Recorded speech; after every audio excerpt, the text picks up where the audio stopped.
Ladies and gentlemen, welcome back to today's video. We're gonna be taking a look at websites that teach you how to do graffiti. And I'm laughing because this is gonna be some shit. Let's see. This is from Wikihow, and we're gonna learn how to do some graffitis. Style. Step 1. Why did they put dicks at the end of their letters? No, don't do that. Sketch the letters you want to use for your drawing. Be as creative as you'd like and put dicks at the end of your letters. No. Once you get the design you like, go over it with a marker. Oh my god. Add dots. Oh my. Don't do this. Don't follow this tutorial, guys. Look at this lingerie. You gotta excuse me. I was looking at some lingerie. Alright? You know me, I like to cross-dress in my free time. Add splashes, dots to make it look amazing. You can stop at this stage if you like. Don't do this. Look, number 1, can we just address the fact that it's supposed to be bubbles? And there's an actual way to how they work. There's an actual logic behind where the bubbles are being placed. You don't just put them anywhere. Now, what I'm about to say is not specific to bubbles. What I'm about to say is more so just for exterior details in general, which is what bubbles are supposed to be. So the use behind exterior details, like chips, you know, your key line, bubbles, whatever the case, which bubbles, you know, are a form of key line. The functionality behind this is to fill up negative space and balance out your letters. So it's not only letter and name weight, but to fill in negative space as well. Which, as you can see, they did not pay any attention to negative space. Do not listen to what this is telling you. Step 4, shading. Their shading is wrong. What? How do you have shading on the left side and the right side of some? What? This makes no fucking sense. Then you have it on the left side of the O, but not the left side of the L? Okay. To do the shading, just thicken the lines underneath the letters. Excuse me, this is not underneath the letter. Just saying. Congratulations! Oh my god, I'm done. I'm fucking done. How to draw graffiti names. Sketch it out. Art. Oh, this GIF is in depth. That legit is an F. That is not an A. That is not the letter structure of an A. Write down the name in pencil or chalk. Write it in print. That's some good advice. Rather than cursive. Very good advice. And use an erasable writing tool, since you'll need to manipulate the letters and make it big and bold and clear. This will be the skeleton of the finished name. There is some truth to that, and I'll get to that in a second. Here are some style elements to keep in mind. The symmetry, you want your graffiti to be balanced and eye-catching. That is very true. Play around with the letters so they fit together well. Also very true, which they ironically did not keep in mind when they did their T in the first GIF. Like right there, that does not fit together, that does not fit together, and these do not fit together. Just throwing that out there. They don't have to be the same size, they should be when you're first starting out, so like that it's easier to maintain letter and name weight. Just throwing that out there. Mix up capital and lowercase letters to make them fit together nicely. Lowercase letters tend to be a little bit harder to work with because they lack weight, and as a result it throws your name off balance. So keep that in mind, which is typically why in graffiti you see a lot of uppercase letters. You don't really see lowercase r's too often, for example. But obviously once you get more comfortable with the basics, you can obviously throw lowercase letters in there for sure.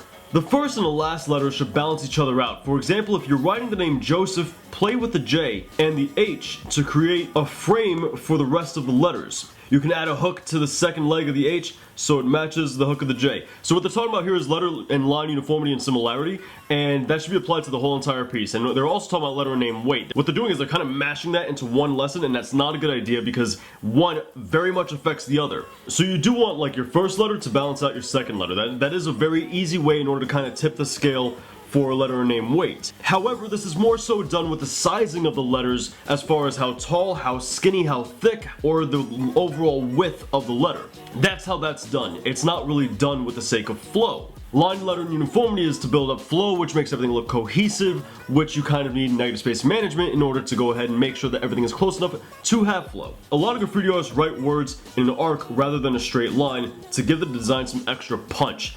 That's about name positioning, right? So I don't recommend that at all because a lot of graffiti artists don't write their name in an arc. A lot of them do write it straight across. And the reason for this is it's derivative from just normal everyday print font, you know, text, whatever the case is, script. You have a baseline. And that baseline is where all of your letters sit. And this is gonna help you with placing your letters and going ahead and making sure they're positioned properly and making sure that everything is proportioned. Obviously, once you're advanced, you can put them in an arc all you want in order to get that extra punch like they're saying, but for a tutorial where you're just starting out, that's horrible advice.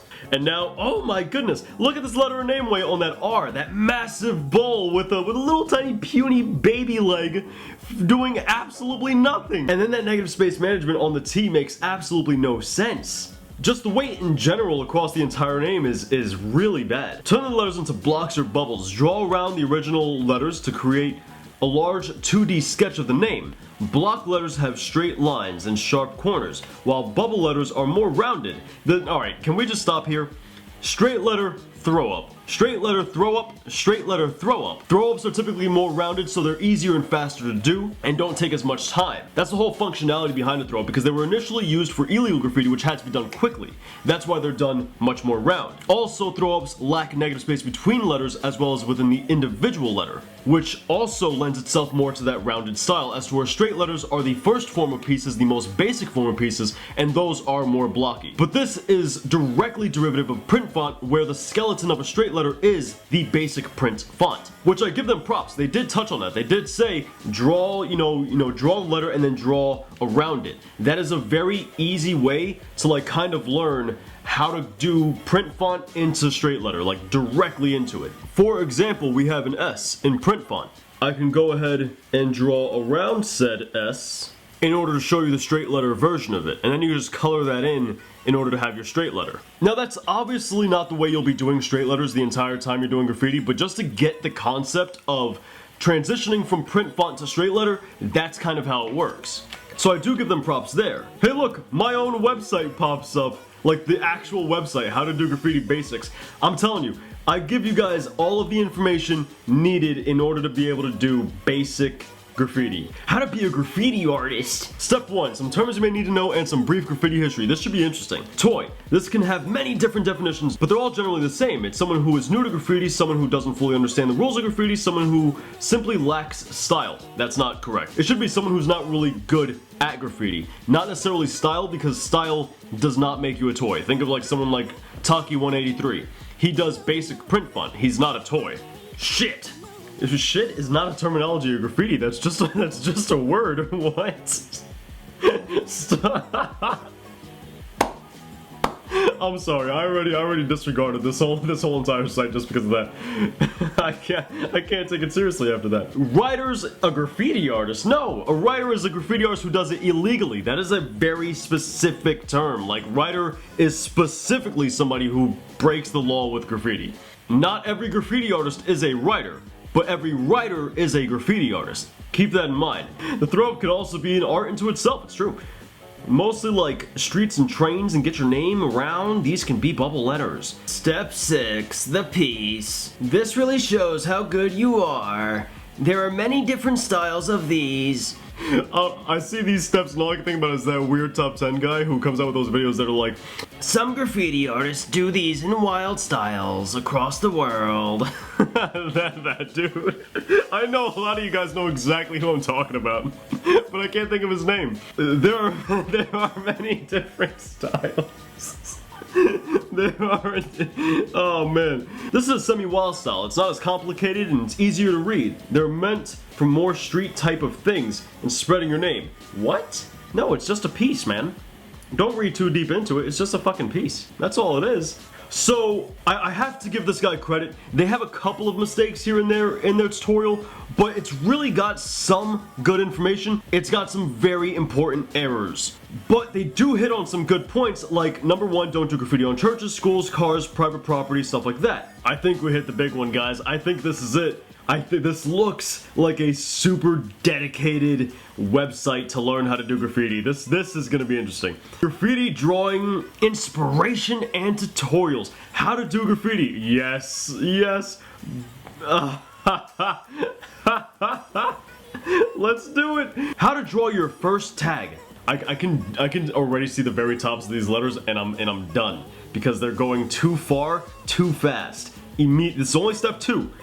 No. After you've done your first graffiti, what? Who says that? Who says after you've done your first graffiti? Go to our graffiti letters tool. All right, let's open that up. What is this? What is this? No, no, no, no, what is this? A W? That's a fucking W? No, boy, the fucking arrow is bigger than the letter. You fuck, oh my god, oh my god. No, no. Angry bubble style? That's not even, what the fuck? Oh, God. Angry looking T. Ooh, mucho malo. Oh my god, that is not an E. Look, just because you have a letter S, right? And you put a little squiggle in the middle of your S does not make it an E, okay? Here's the shit, is your style has to be proportioned to the overall letter. Right? The E's structure ends right here. Everything under this is irrelevant to the letter E, but all of this is of equal size with the top. So as a result, this looks like structure and at very least adds to the structure's weight, which then gives it more of an S structure than an E. It distorts the structure and you don't fucking want that. Why? Because then you destroy the structure like that did. Because even if some of you guys may see this as an E, it still can potentially be seen as an S. And it's not even a wicked tag. It doesn't have a crazy amount of style in it. It just has an extra box or two added to it. That's it. And then the worst part is without this squiggle, without this part right here, this is 100% an S's structure, down to the serif in the bottom. It has so much more features from an S than an E. Graffiti letter E, what is this? What? What the fuck? This looks more like a G with a really small, narrow bottom and a massive horizontal part that hooks outward. I guess you can say that this is an E, like where this is the top, this is the open counter bowl, right? And then he's got it like kind of do a hairpin turn right here down to the bottom. But the problem is the bottom doesn't flow at all with the top. And then the way it's positioned, how the top is leaning so far to the right and the bottom so far to the left, it knocks the letter off its own balance. Alright, so with stuff like this, you have impractical tags where you're never going to do stuff like this because it's going to throw off the overall tag. Imagine if you had another letter right here to the left of the K, this K wouldn't be able to fit, or the other letter wouldn't be able to fit. Same thing if you had another letter just to the right of the K. So this is an impractical style, it's not going to work. Same thing with this M, same thing with this W, same thing with this J, same thing with this Incredibles looking ass I. See, this is a much more practical K except for those little lines he's got going through the horizontal. You can tell this person does not understand the fundamentals just because they're supplying you guys with individual stylized letters which will never be able to use in a practical way because you're never gonna do just one letter, and if you do, how often are you gonna do that? Graffiti is about a name. As a result, you gotta pair other letters with it. So you gotta take into consideration letter and name weight, negative space management, and flow, as well as letter structure. Even without letter structure, these three fundamentals that I previously mentioned make this entire website completely irrelevant as far as learning graffiti. Because for a T tag, you'll never be able to post anything near this to another T. No thank you, guys, don't do that. Who is texting me? Ladies and gentlemen, I'm done. That's it. Thank you guys for joining me, taking a look at how to do graffiti tutorials that I found online. And although this was hilarious and I enjoyed every second of it, I wanted to make this video in order to show that there's not a lot of credible information out there in graffiti. And I felt like it was worth exposing this because I know a lot of you guys are starting graffiti and you guys want to learn, but you guys are going to these bad websites learning misinformation. And there's even a lot of misinformation right here on YouTube. Because the science behind graffiti is not something that's been previously researched.